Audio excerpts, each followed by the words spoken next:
What an honor it is to be here. I see so many people.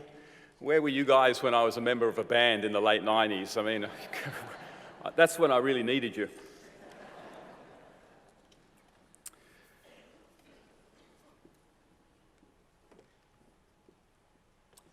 I am going to speak today. Testing? We're on? Great. I am going to speak today about how to change the world, but more particularly, I want to talk about how to change culture. I want to talk about cultural change, and maybe a better way of putting that is, how does culture change?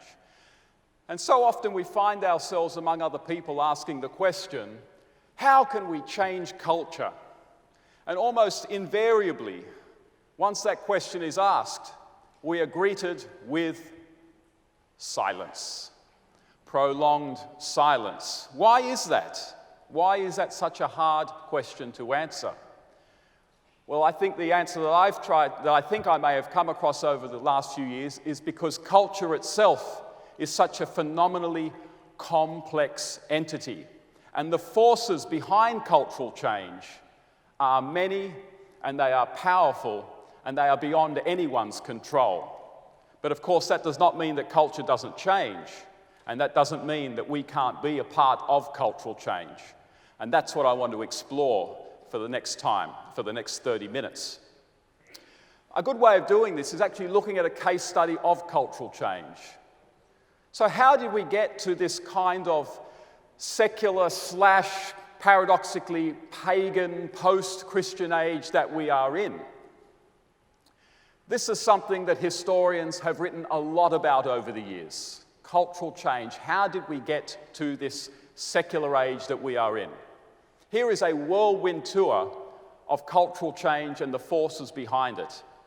So after World War II, you have immense economic prosperity immediately in America, in Australia, and a little bit later in Europe and in the UK.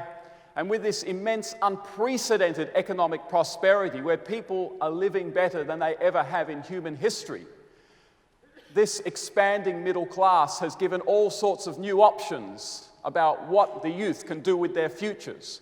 When you're growing up in the Great Depression, when you're growing up during World War I, the question, what am I going to do with my life, doesn't arise for the overwhelming majority of people. And it doesn't arise in times of scarcity, which is most of human history, because what you're going to do with your life is basically survive until you die an early death. But with immense prosperity, with increased health, this question weighs on the minds of the youth, particularly those of the 1950s and 60s that we call the baby boomers today. And what sociologists and historians say is that this sort of abundance of choices about what they can do with themselves sort of creates an existential anxiety. They're faced with all these choices, and it's marvelous in one way, but in other ways it's daunting. They made films about it, Rebel Without a Cause with James Dean. And this abundance of choice also makes them feel that the morals, the institutions of their parents are somewhat outmoded and even in some ways stifling to them. Economic changes are taking place that are changing the way a whole generation thinks about the past, about institutions. We'll come back to that soon. What else is taking place after World War I? You have the rise of easily affordable motor cars for families. You have the rise of television. What does this have to do with cultural change? Well, historians and sociologists say that one of the variables in declining church attendance, particularly from the 1960s onwards, was actually the wide availability of a family car. We have to understand that prior to the wide availability of a family car, there's not much to do on a Sunday. Shops are closed, there's not much sport going on. For a lot of people, what you do is you go to church. The family car provides an alternative mode of activity and entertainment from church. And ministers and social commentators at the time, this is documented, were saying that church attendance in the 1960s is declining partly because of family cars. People are taking off on the weekends. Television also provides an alternative form of entertainment, competing with church, but also changing culture in another way, that the messages, the ideas coming through television are changing the way that people think about morality. about their nation, about the human condition. Technology is changing the way people live and think. Another instance of medical technology, which has a profound effect on culture, is the pill in the early 1960s. So in the early 1960s, what starts to happen because of the availability of cheap and inexpensive and incredibly effective contraception is that sex becomes divorced from children in the minds of people in the West. You have to remember that historically, without very effective contraception, if you expressed your natural sexuality as a human being, what that would mean is, at some point, if everything's working properly, you're going to have children. That was a fact of life, which meant that the traditional Christian ideal of keeping sex within marriage was not just some sort of religious principle. It was jolly common sense. It was common sense. It was a part of sort of secular common sense. Obviously, if you're going to engage in sexual activity, you have to be prepared for the natural biological outcome of that, which will be children. So what do? Well, you have an institution that manages that, an institution that encourages the father of the children to stay with the children and support the mother while those children are raised. What did we call that institution? Marriage. The meaning of marriage, historically, was an institution grounded in our nature as human beings, grounded in objective human nature as procreative human beings. But with contraception over time, our understanding of marriage changes because our understanding of the relationship between sex and children changes. And if sex doesn't necessarily lead to children, what's the point of marriage then? And we start thinking about marriage quite differently. Marriage goes from being an institution whose justification is grounded in our nature as procreative beings to an institution that is grounded really in our emotions towards one another. What is marriage? Marriage is a public declaration of my emotional attachment to you, and I'm going to stick with you till the end. You're my number one. And here's the thing. In the 1950s and 60s, if you'd said to people, what do you think of same-sex marriage? You know, it's not so much that they would have thought it was immoral. They would have. But the more interesting point is that they would have thought same-sex marriage was fundamentally incoherent. Why would two men want to get married? They can't have children. Why would two women want to get married? They can't have children.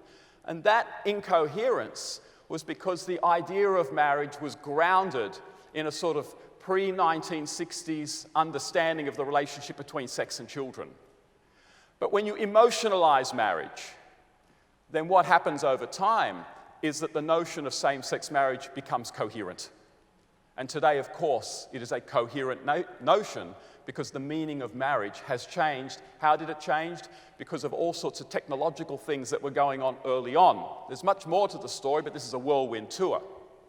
What else is going on during the 50s and 60s? Well, you've got declining church attendance, you've got changing views of human sex, and what happens also is changing views of sexuality. People start asking, well, if you don't necessarily have children, if you're going to have sex, then why do we have to keep sex within a monogamous marriage? Why can't we experiment with other forms of sex? So you have the free love movement of the hippies in the 60s and 70s. Free love, what historically had been called promiscuity.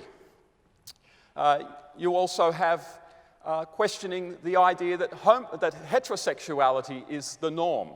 And so you have the gay rights and eventually the gay liberation movement coming out of all this. And then also what's going on in the 1960s and early 70s, which is having immense cultural impact, is the Vietnam War. The Vietnam War. That is, in a sense, taking that angst of the baby boomers of the 50s and 60s and kind of militantizing it. It was seen as a profoundly unjust war, a war that was sending thousands of young men to an unjust early death. And that was a perfect opportunity for radical critics of Western civilization to come and tell the youth, well, in actual fact, there's a reason for all of this injustice. It's because all of our institutions and ways of thinking in the past have been grounded in oppressive ideologies. capitalism, liberalism, and maybe the worst of all, Christianity. And these ideas start creeping into the universities more and more in the 60s, 70s. And of course, as economies keep booming around the world, more and more people start going to universities because they have the money. So universities are being radicalized, more of the youth are going into them. Add to this declining church attendance. Add to this churches themselves losing faith in their own messages. And what you have is massive cultural change that leads us to where we are today. And where are we today?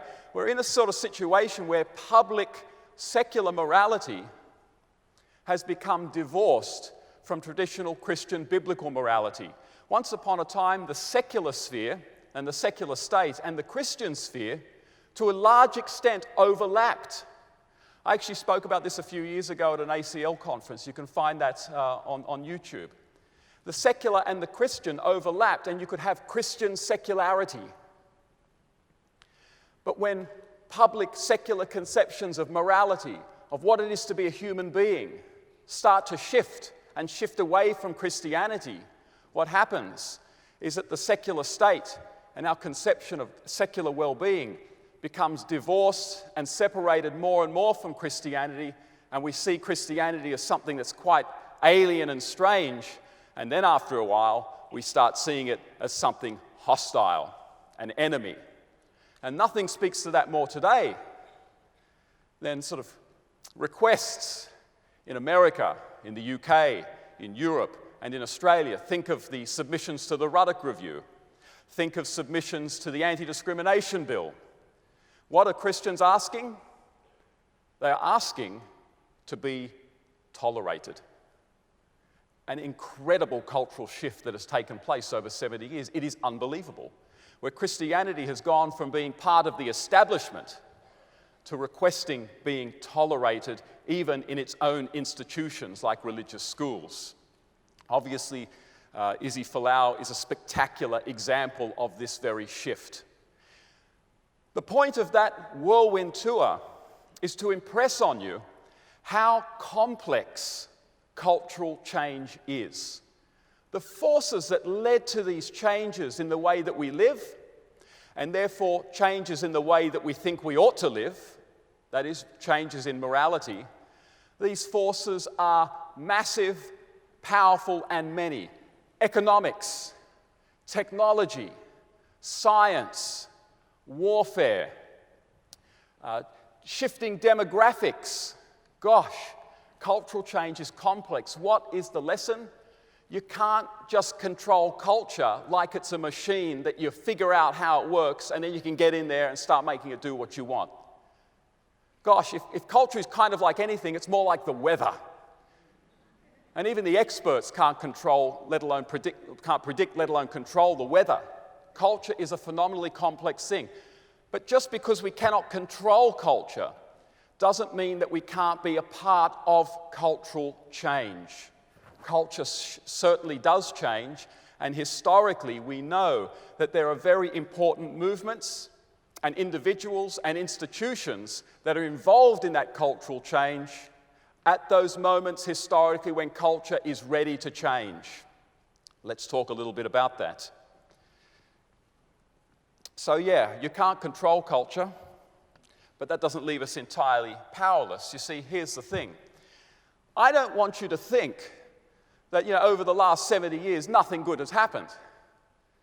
We've had incredible prosperity. We're more comfortable. We're living longer. Women survive childbirth. These are good things. These are good things. But why would any Christian think that you could shift morality away from a traditional biblical conception of what it is to be a human being, from a traditional biblical conception of morality to something quite alien and different? Why would you think that that shift would not have long-term detrimental effects? You see, here's the thing. The morality that God reveals to us in the Bible, the vision of what it is to be a human being, male and female, that God reveals to us in the Bible, He doesn't give us these things because He's some harsh disciplinarian.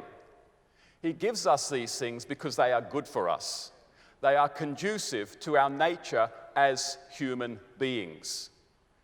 But there's an implication that once you shift away from a biblical conception of how we ought to think of ourselves as human beings, how we ought to relate to one another as human beings, as you shift away from that, it must culturally, over the long term, prove to be dehumanizing.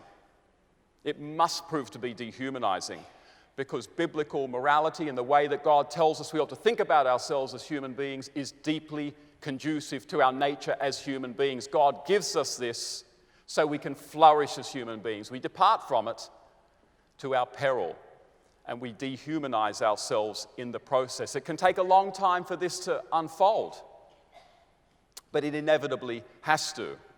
In fact, we can see that it's unfolding now. I mean, look at some of the problems going on in the developed West, the breakdown of families and the social consequences of that. The purpose void, particularly in the lives of men, making people like Jordan Peterson such spectacular successes. Peterson is a guy that you want to keep your eyes on because he's filling a void in the lives of many young men that is not being filled by the radical individualistic culture of the modern age. What else is going on?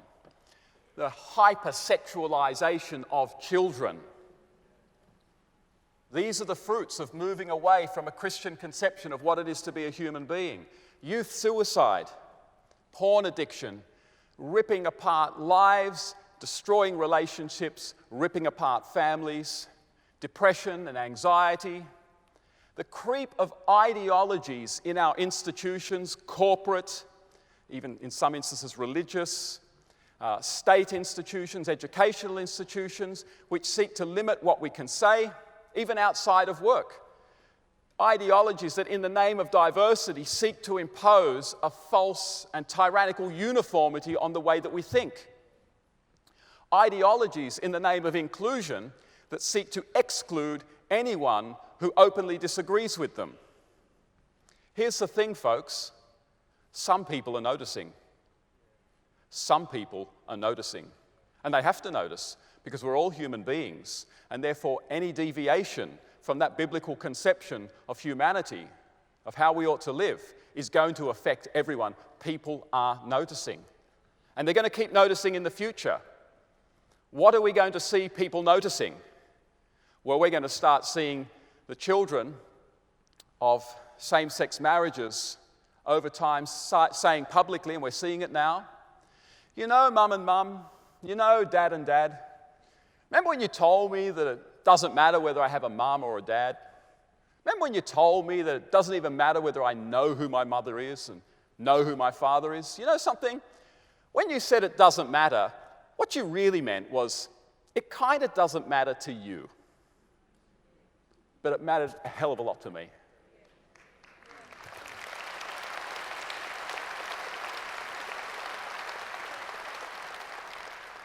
Wait till we start hearing the voices, and we're hearing them now, of transgender people who start saying, Mum and Dad, school, medical establishment, government that allowed this to happen.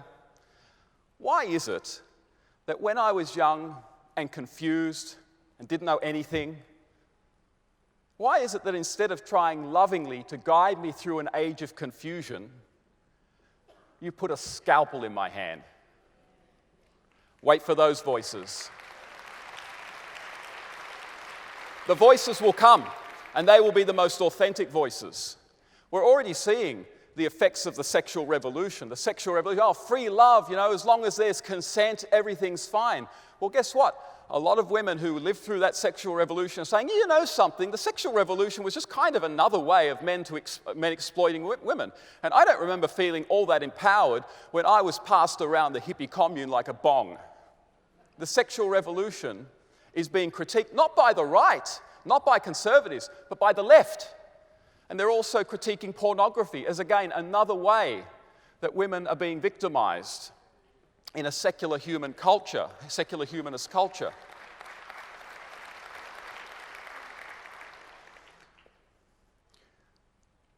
This is a good thing. It's inevitable that people will see this, and it is a good thing, because what that brings us to is the Kairos moment.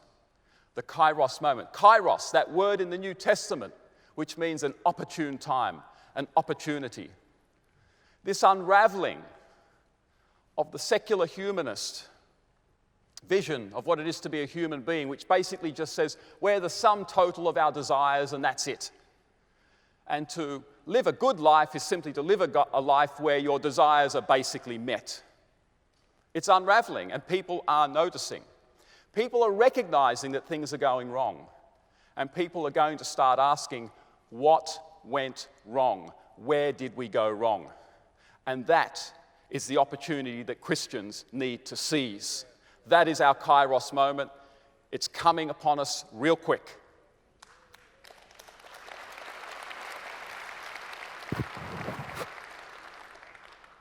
So here's the thing. Like I said, we are not in control of culture. We're not. But that doesn't mean we can't be a part of culture, that can't be a part of cultural change. Culture does change. And the question is, are we going to be ready when it is ready to change in a good direction? That is the question. What can we control? Well, you know something, for the most part, we can't control the economy. We can't control the outbreak of wars. We can't control technology, can't control science. There are so many things in life that are outside of our control. And gosh, if you don't learn this, if you don't know this yet, that probably means you're pretty young. Goodness knows you're going to learn it. You're going to learn it. It's a hard lesson to learn. But you know something, there is something that is in our control, and that is central to cultural change.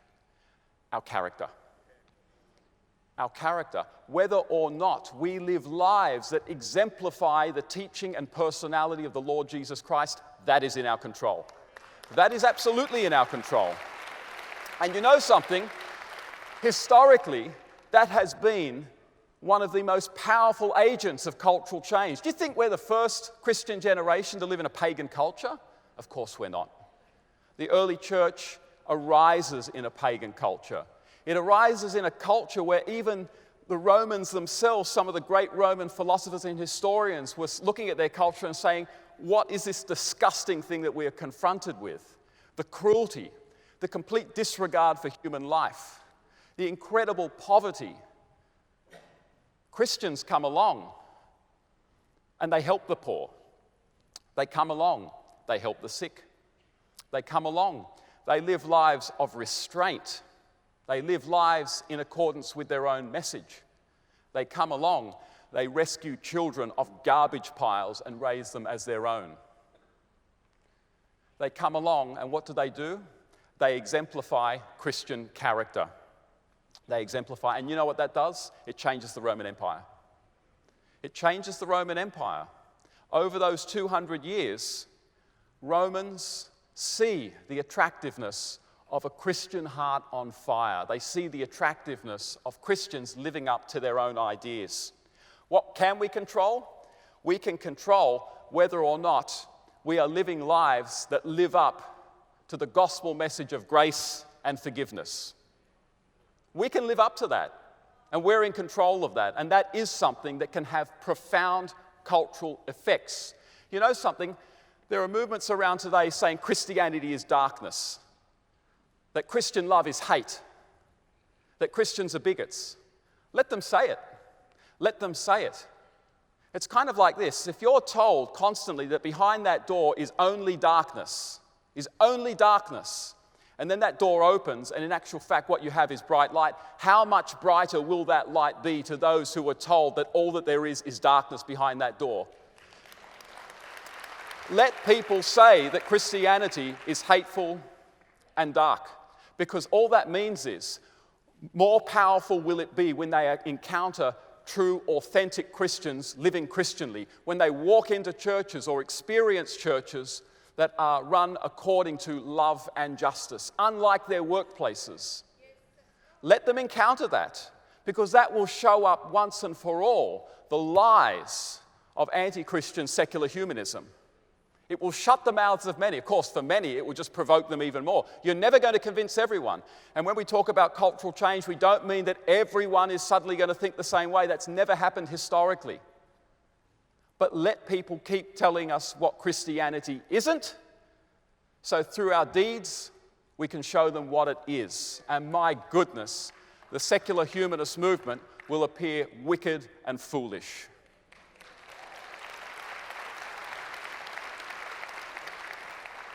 And that's precisely what the early Christians did. In the face of massive Roman propaganda against Christianity, they simply lived according to their Christian convictions.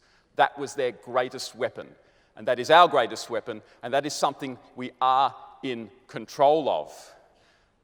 At the ACL and Lachlan Macquarie Institute, we have some really exciting programs to help you be able to do a lot of this, to understand the culture that we're in, and to develop the character that is required to be able to live effectively in it and to be ready when that Kairos moment comes along.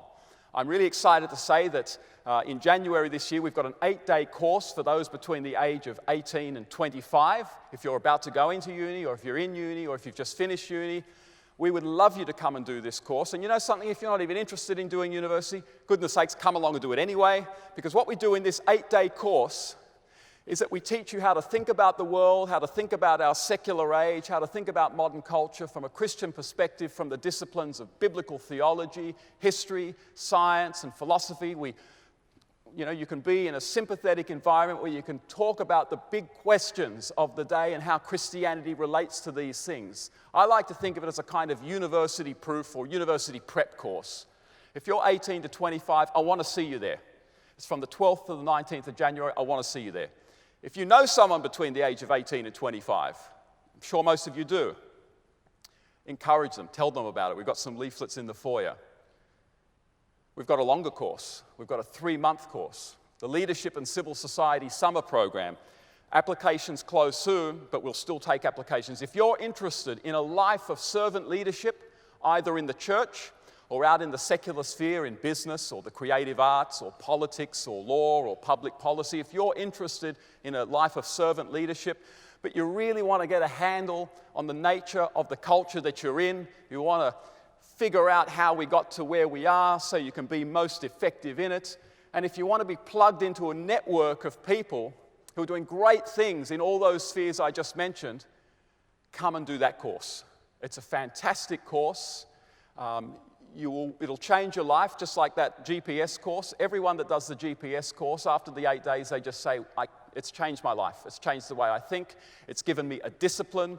It's given me a concern for my character that I just did not have earlier. I'd love to see you guys do these courses. And that second course is open to people of any age. Applications close soon. If you're interested in developing your character so you can be effective in servant leadership, either in the church or in the secular sphere, come and talk to us. We'll help you out.